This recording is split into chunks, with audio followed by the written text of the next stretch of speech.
Welcome to Lecture 16. In this lecture, we'll pick up right where we left off last time, considering the process by which the court's majority opinion is made.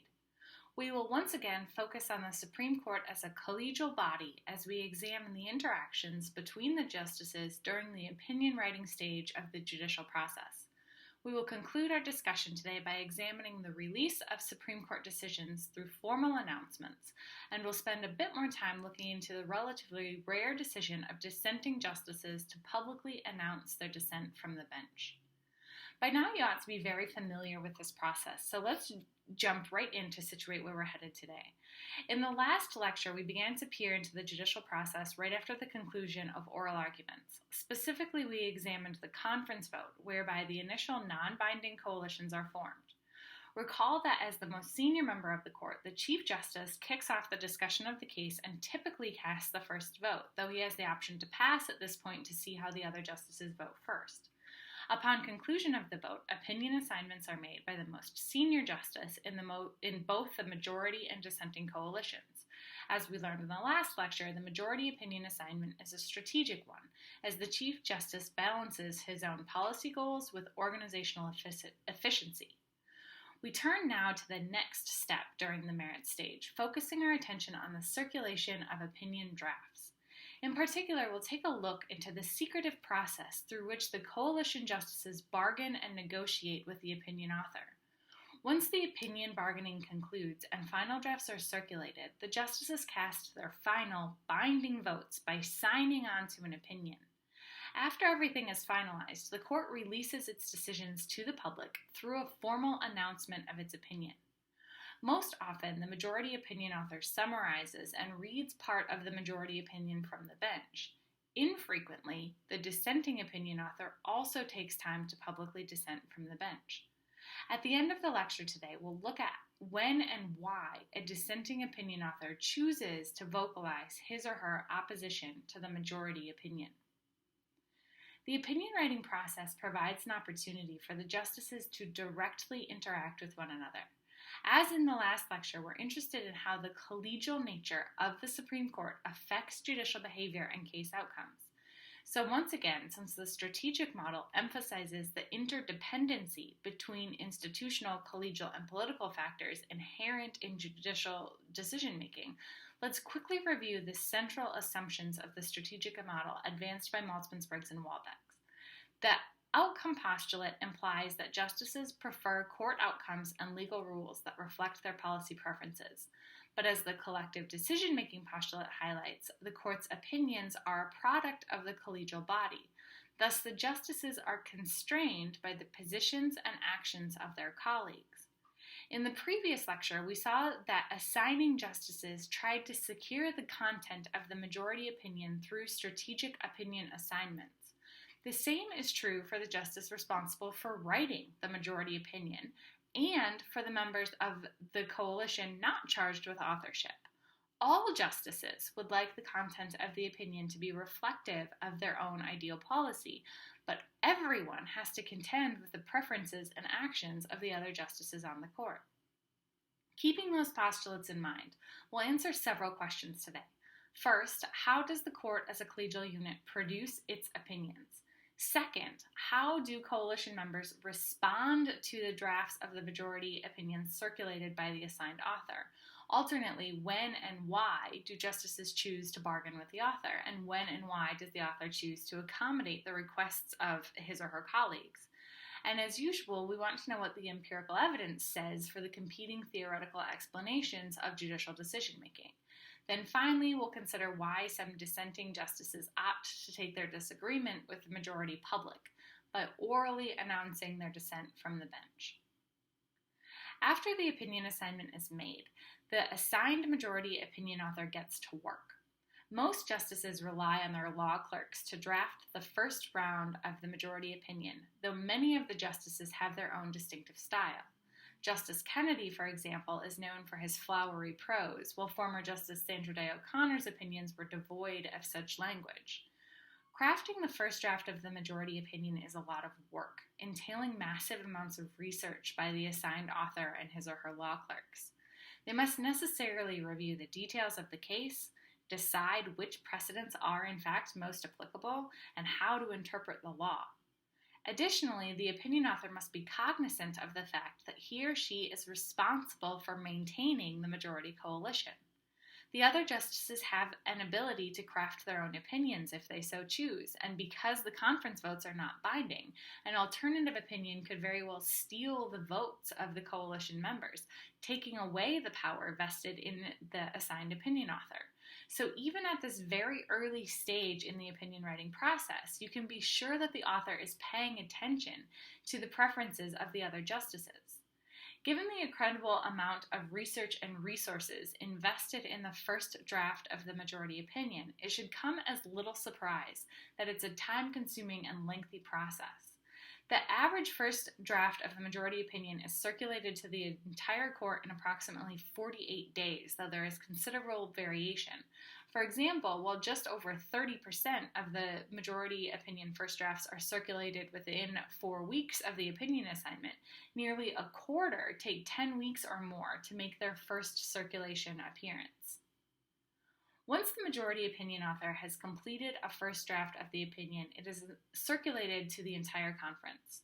The members of the majority coalition, established during the conference vote, have a variety of ways in which to respond. The first and most obvious way a conference majority justice can respond to a majority opinion draft is by joining it.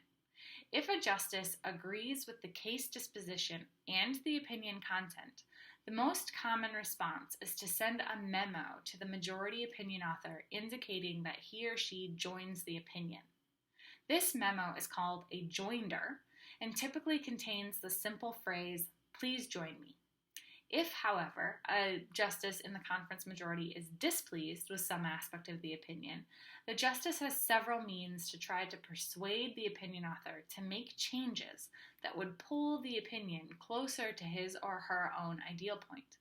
One such tactic is for the responding justice to explicitly express what they view as a particular problem with the opinion and then make a suggestion for the opinion author to make substantive changes. These requests might make the opinion author or might ask the opinion author to delete a phrase, add a sentence, or alter a paragraph in the opinion, for example. Alternately, justices can try to persuade the author to modify the majority opinion by attaching threats to their suggestions. These threats typically alert the author to the responding justice's intent to refuse to sign on to the final opinion unless the change is made. Suggestions on their own are rather benign in that the bargaining justice still signals that he or she agrees with the majority opinion author but would like to see some changes. Threats, on the other hand, signal that the bargaining justice has more serious concerns that might prevent that justice from supporting the majority opinion. Another bargaining tactic available to the responding majority coalition justices is to appear unsure by issuing a so-called wait statement. A wait statement informs the author that the bargaining justice is awaiting subsequent developments. Typically, this means that the justice is waiting to make a decision about the opinion until concurring and dissenting opinions are circulated. In short, a wait statement indicates that a justice is uncommitted and might flip-flop, signing on to an alternative opinion. As a final response option, a justice might declare his or her intent to write a separate opinion.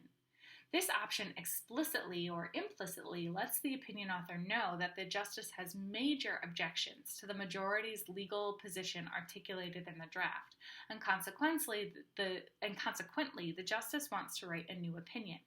This is a major threat to the majority opinion author because remember that justices are not committed to their conference votes. So if another justice, not originally assigned to write the opinion, circulates an alternative, the other justices are free to sign on to that opinion. To prevent such competition for the final votes, the opinion author might find it in his best interest to alter the opinion to address the policy concerns of this competing author. To study the secretive bargaining process, scholars, including myself, have relied on private papers released from a host of justices that served during the Burger Court era from 1969 to 1985. Of the 12,651 majority votes cast across 2,290 cases that were decided during the Burger Court, 23.7%, or a total of almost 3,000 votes, responded in a way other than saying, "Please join me." In other words, while the most common response is to simply join the majority opinion immediately, we see active bargaining tactics employed in nearly a quarter of all responses. What you see here is an example of the most common response to the first draft of the majority opinion. Notice that the language is a little funny. Here, the memo originates from the chambers of Justice Harry Blackmun, but he is writing to the Chief Justice who authored the majority opinion. So Justice Blackmun, in this joinder statement, is asking that the Chief Justice add his name, Harry Blackmun's name, to the majority opinion, not asking the Chief Justice to join his opinion, which you might first believe when you look at the language, right? So "please join me" means Harry is asking Chief Justice Burger to add his name, Blackmun's name, to the Chief Justice's opinion. On the other hand, if a justice elects not to send a joinder statement, not to join the opinion at first go, he or she may choose to bargain, either by making a suggestion or threatening to do something else if changes aren't made. I know the text on the screen is very tiny here, and you don't need to worry about reading it. We'll walk through another example in a moment to see how these types of requests are incorporated into majority opinions. But for now, I just wanted to show you what this stuff looks like behind the scenes. Anyway, in the same case where Blackmun immediately joined the Chief Justice's majority opinion, Justice Powell entreated the Chief Justice to make a bunch of changes. Finally, another option available to the justices is to simply write a separate opinion, as Justice Stewart did here. Dissenting opinions disagree with the case disposition and the legal rule, while concurring opinions agree with the disposition but add something else to the court's majority opinion. In regular concurrences, the justices often just add a few lines to expand on a point or to point out areas where they disagree slightly with the majority, while special concurrences agree with the majority's disposition but not the legal rule contained in the majority opinion. Special concurrences, then, are much longer in length than regular concurrences because the justice takes time to justify separately how he or she reached the same disposition that the majority did using a different legal rule. So, what prompts a conference majority coalition member to try to bargain with the opinion author in the first place? There are several key determinants that motivate a justice to try to persuade the author to make changes to the opinion. The primary motivator, as you might come to expect by now, is policy considerations. As the ideological distance increases between a responding justice and the opinion author, the justice is more likely to engage in active negotiation with the author. Additionally, if the responding or bargaining justice is ideologically divergent from the rest of the opinion coalition as a whole, that justice is more likely to try to persuade the opinion author to make changes to the opinion.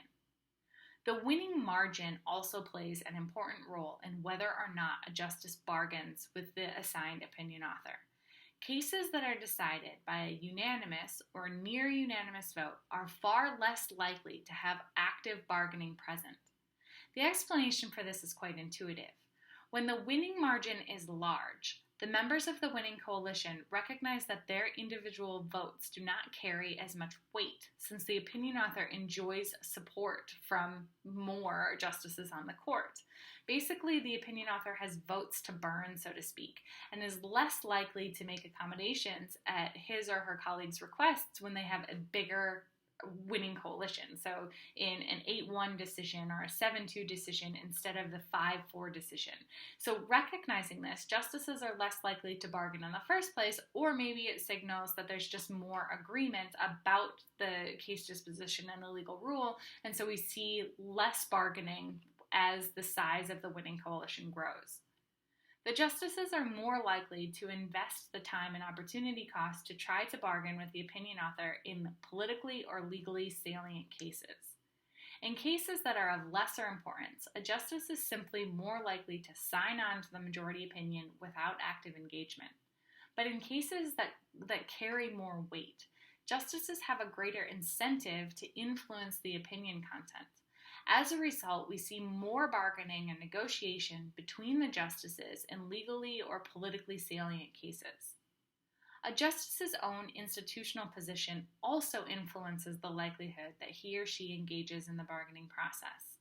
Specifically, as we noted in the last lecture, justices often develop expertise in certain areas of the law.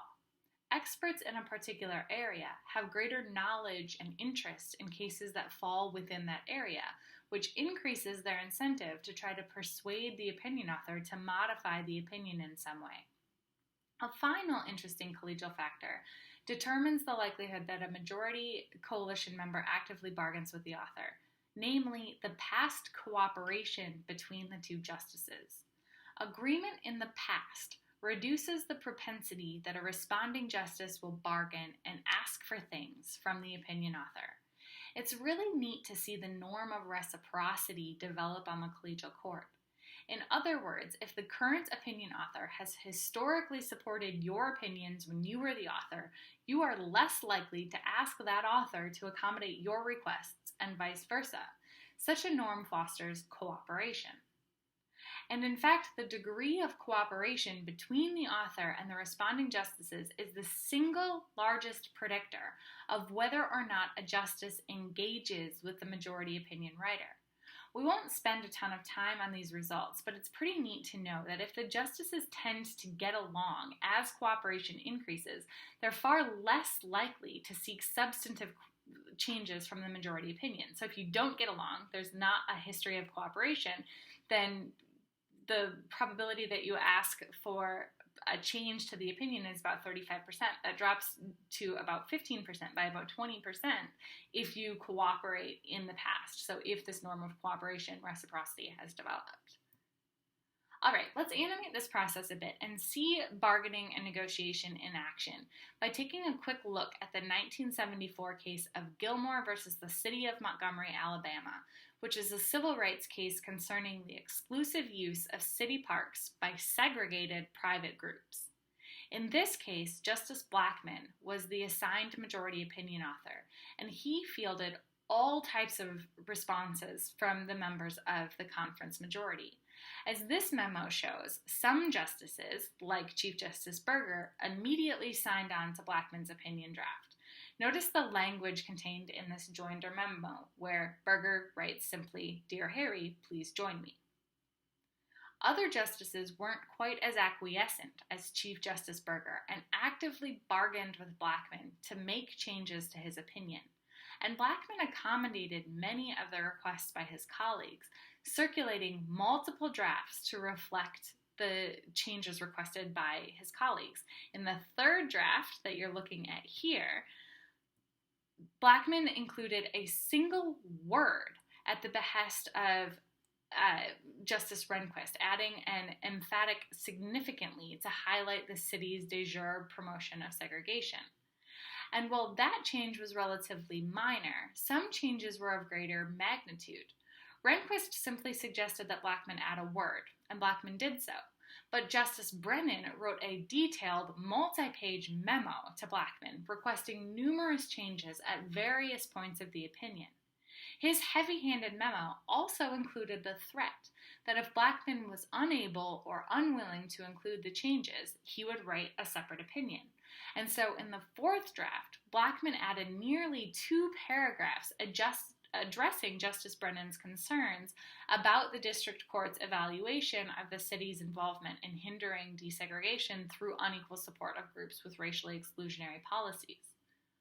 Once Brennan felt he had been sufficiently accommodated, he sent the following memo to Justice Blackmun, writing, "Dear Harry, you were very generous to adopt my suggestions in your revision. I therefore see no reason to write, and am happy to join your revised opinion."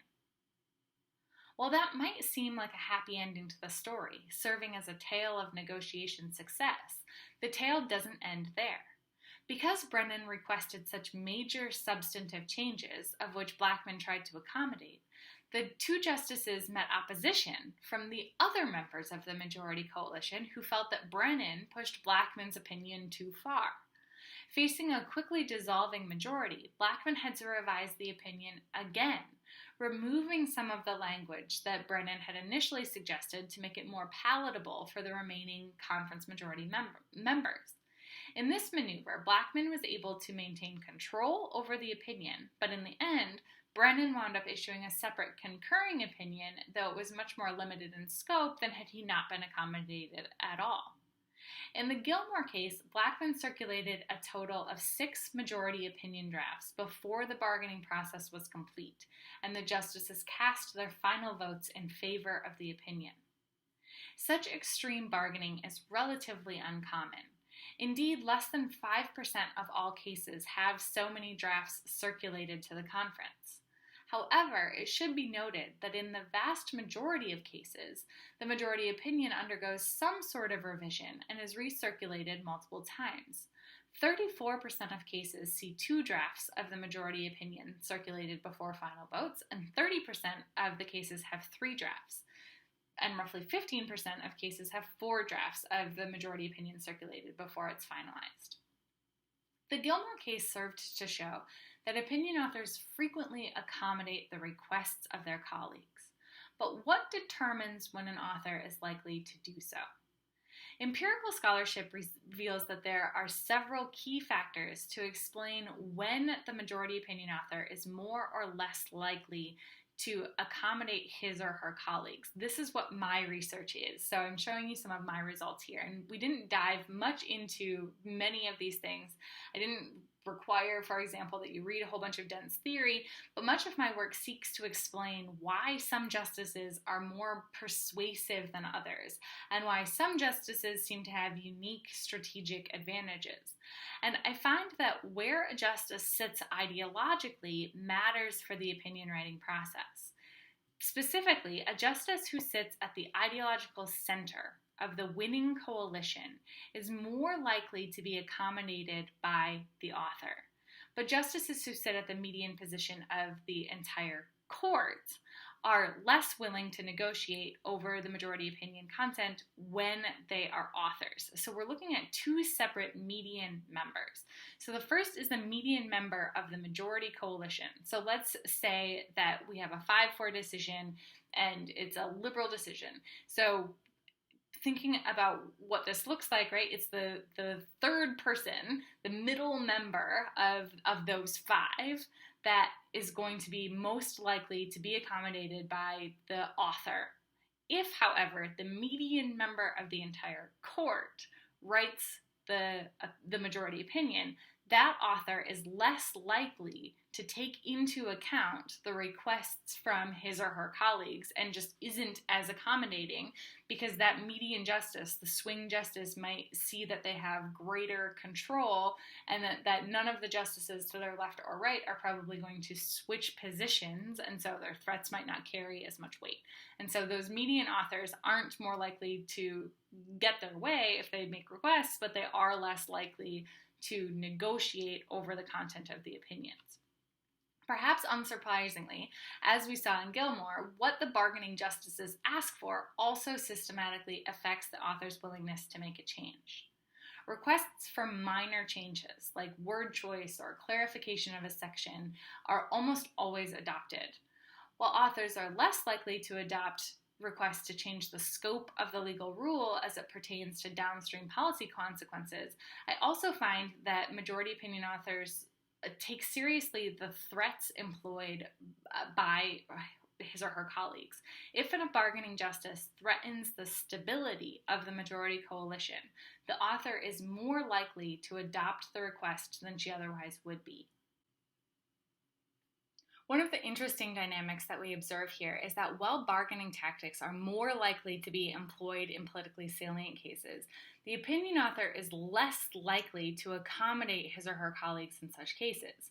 So in politically salient cases, in those cases that carry more weight where people are paying attention, we expect that majority opinion authors want to maintain a cohesive coalition to the greatest extent possible.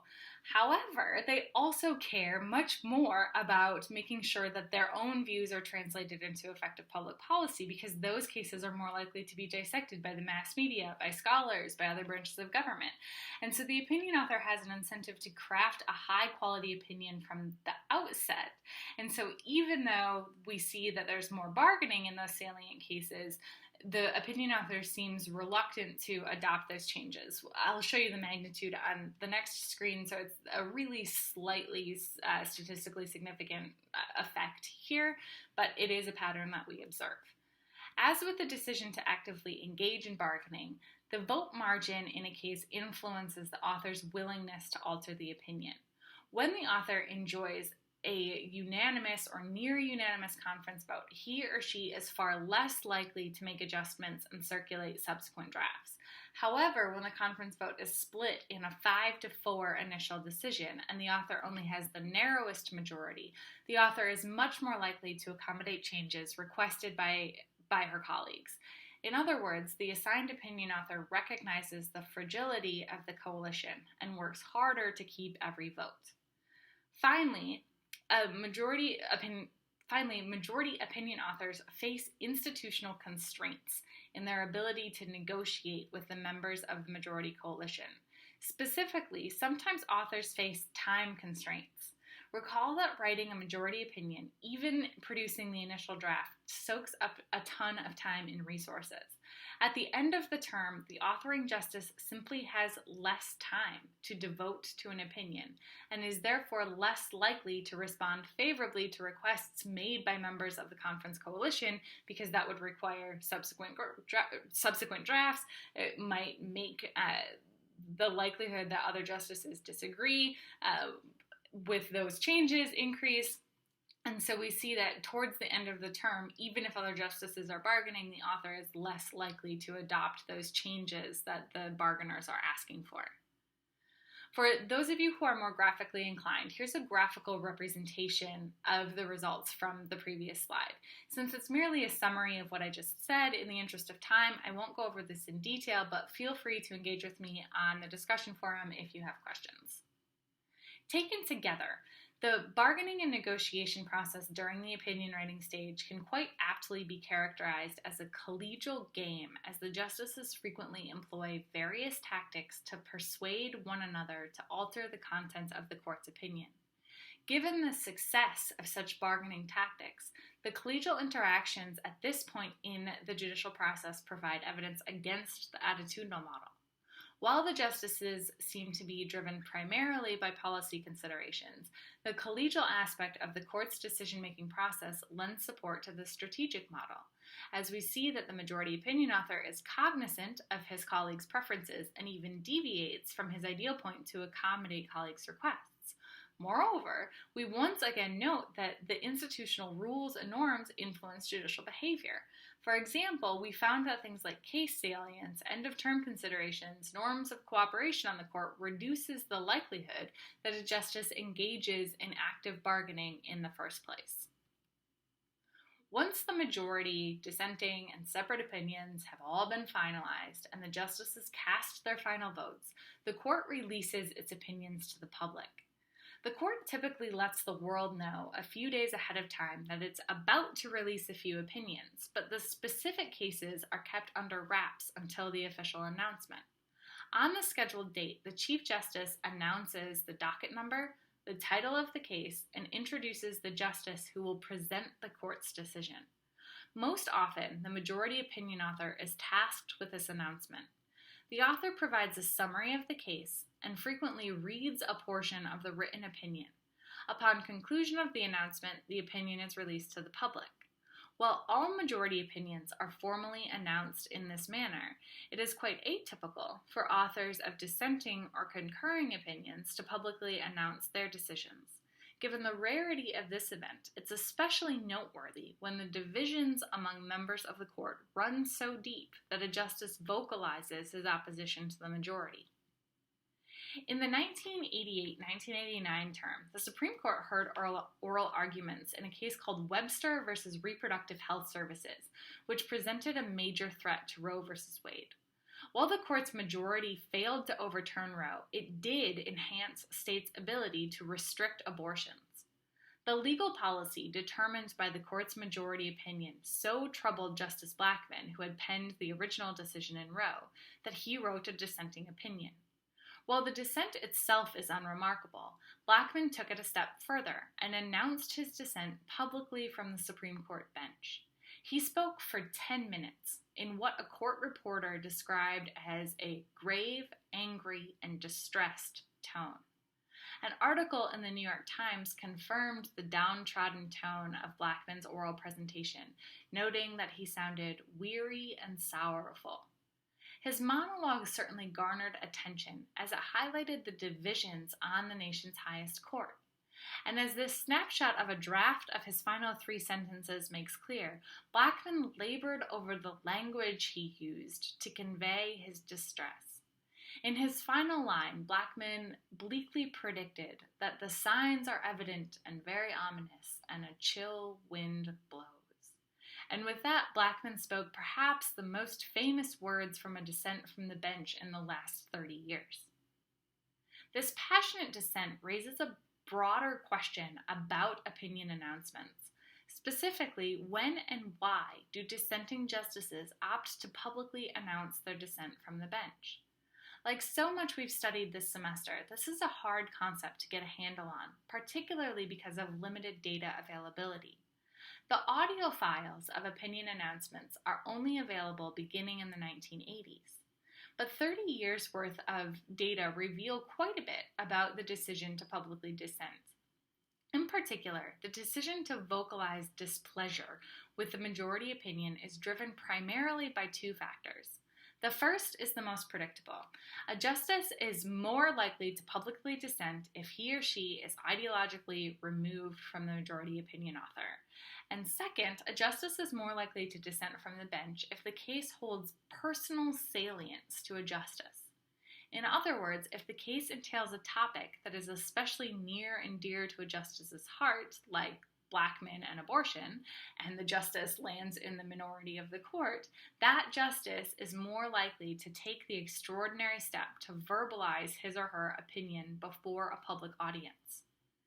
In a sample of 684 unique, non-unanimously decided cases, the court produced a grand total of 1,078 separate opinions, of which only 40 were orally announced. This amounts to roughly 3.7%. In other words, approximately 96% of all opinion announcements are dedicated only to the formal announcement of the majority decision. But in a small minority of cases, a dissenting justice decides to speak. This graph shows the effect of ideological distance on the decision to dissent from the bench. When a dissenting justice is ideologically proximate to the majority opinion author, which means that the ideological distance between the 2 is at a minimum, we observe a near 0 probability that the justice will choose to orally announce the dissenting opinion. As the ideological distance increases, so too does the probability of a public dissent announcement. When the dissenting justice and the majority opinion author are as ideologically divergent as possible, the likelihood of a dissent from the bench increases to just over 2%. Of greater magnitude is the personal salience to a justice. If an issue is of the average interest to a dissenting justice, the likelihood that that justice airs his grievance publicly is less than 1%. But if the case is particularly salient or important to a dissenting justice, the likelihood of a dissent from the bench skyrockets, relatively speaking, to just over 5%. Because formal announcements of dissenting opinions are so remarkable, I think it's interesting to see how such announcements compare to the standard majority opinion announcements. To begin this comparison, let's take a look at the length of opinion announcements. You'll notice that on average, most opinion announcements are about 500 words, though there are a considerable number of speeches that are much shorter, and few announcements, majority opinion announcements, have more than 1,000 words. But when we disaggregate the type of announcements from the bench, an interesting pattern emerges. While majority opinion announcements are so reflective of the court's average as a whole, when justices announce separate opinions, either concurrences or dissents in this case, the verbosity of the justices shoot upwards, where it's not uncommon for a speech to exceed 1,000 words.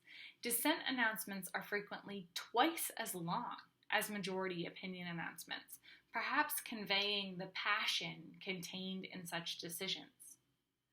The type of language that the justices employ in various opinion announcements also differ. As you can see on the graph on the left, opinion announcements tend to be pretty neutral, striking a more positive tone on balance. So we're looking at the number of unpleasant words on the x-axis. Conversely, again, speaking perhaps to the passion contained in public dissents, as so eloquently captured by Blackmun's language in his 1989 Webster monologue, dissent announcements much more frequently contain a higher percentage of unpleasant or darker words. By harshly verbalizing their displeasure with the majority opinion announcement, justices use public dissents to send signals to potential litigants, to other political actors, and to the public at large as they try to change the policies set by the court's majority. And with that, we conclude the two-part lecture on collegial interactions that produce Supreme Court opinions. Over the last couple of lectures, we've peered into the secretive opinion writing process, beginning with votes in conference following oral arguments, and ending with the court's formal announcement of its decision. In between, we traced the Chief Justice, or the most senior justice's strategic decision in the assignment of the majority opinion, and unpacked the bargaining and negotiation that takes place between the justices as the court works to produce its final opinion. Throughout, we've explored the strategic actions by members of a collegial body constrained by its own membership, political considerations, and institutional constraints.